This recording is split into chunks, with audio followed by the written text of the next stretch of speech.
Jambo la tatu ambalo litatusaidia katika kuipata riziki kwa wepesi, lakini hata kama hatutaipata hiyo riziki utapata ridha ya Allah subhanahu wa ta'ala. Jambo la tatu, at-taubatu wal istighfar, kutubia kwa Allah na kutaka msamaha. Kutubia kwa Allah na kutaka msamaha ni katika sababu ya wewe kupata riziki, na hii itakufanyia wepesi wa kuifikia riziki yako.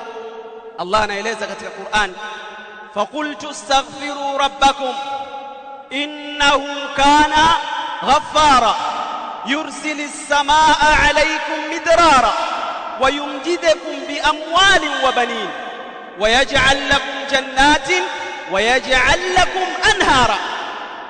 Allah anasema faqultu astaghfiru rabbakum, nikasema istaghfiru rabbakum, mtakeni msamaha Mola wenu, innahu kana ghaffara, hakika Allah ni msamehevu.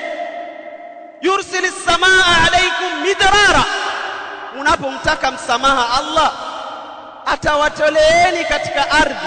Yursilis samaa, atawatoleeni katika mbingu mvua ambayo yenye kuendelea haikati.